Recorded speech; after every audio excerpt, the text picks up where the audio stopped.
Forces at work in the world try to effectuate themselves and perpetuate their action. They seek for receptive vessels to manifest and carry out their line of action. As these waves of energy, these vibrations move out into the world, they naturally come across elements and beings that are not subject to vibration within that range, and thus do not react.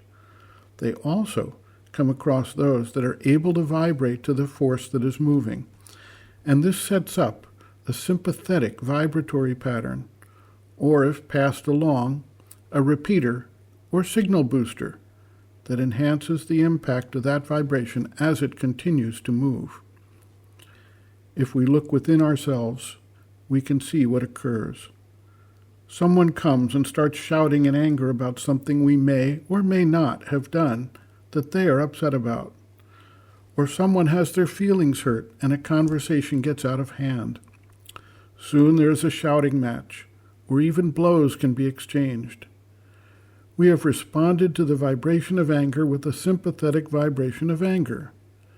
Similarly, most people have been in situations where fear is being systematically promulgated, perhaps through the news media reporting or through armed confrontations.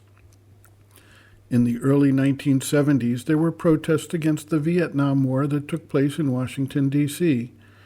The response of the government was to send highly armed and shielded police into the area to break up the crowds, arrest people, and put an end to the peaceful protests.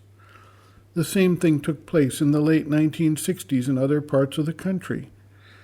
Many of the participants, who were peaceful, law-abiding, and concerned citizens trying to let their government know about their concerns about the war, experienced extreme instances of fear, as the intimidation factor raised up the fear vibration within them.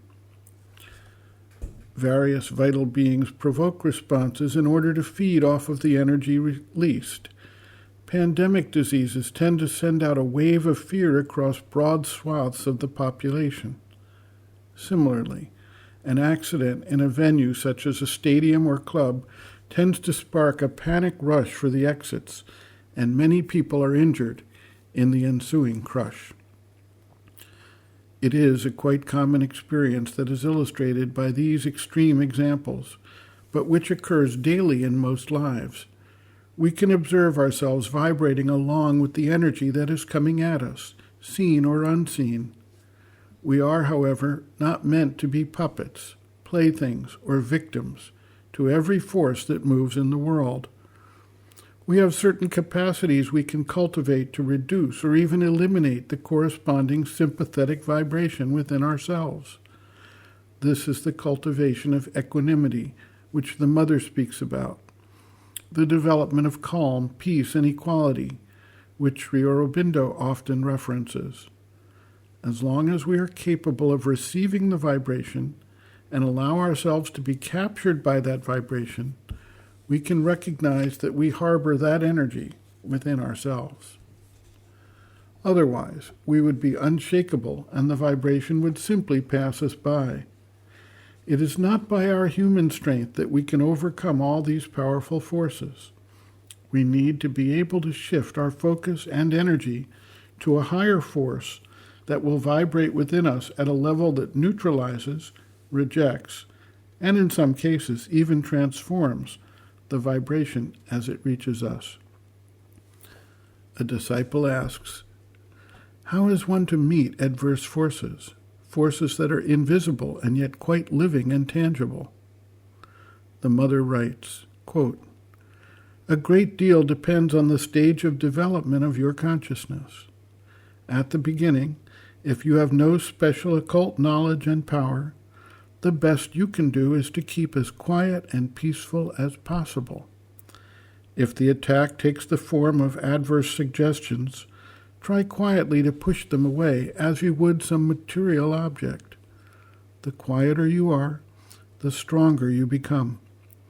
The firm basis of all spiritual power is equanimity.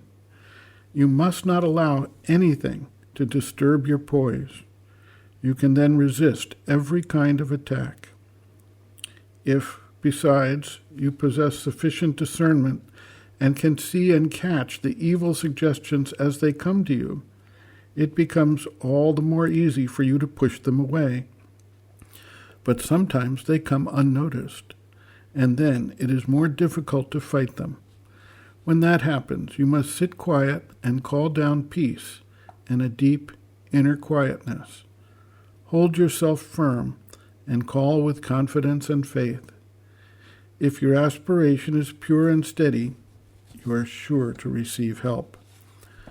Attacks from adverse forces are inevitable. You have to take them as tests on your way and go courageously through the ordeal. The struggle may be hard, but when you come out of it, you have gained something. You have advanced a step. There is even a necessity for the existence of the hostile forces. They make your determination stronger, your aspiration clearer. It is true, however, that they exist because you gave them reason to exist. So long as there is something in you which answers to them, their intervention is perfectly legitimate. If nothing in you responded, if they had no hold upon any part of your nature, they would retire and leave you. In any case, they need not stop or hamper your spiritual progress. The only way to fail in your battle with the hostile forces is not to have a true confidence in the divine help. Sincerity in the aspiration always brings down the required succor. A quiet call, a conviction that in this ascension towards the realization you are never walking all alone, and a faith that whenever help is needed, it is there, will lead you through easily and securely. End quote. Reference, Sri Aurobindo and the Mother Looking from Within, Chapter 4, Ordeals and Difficulties, pages 91 to 92.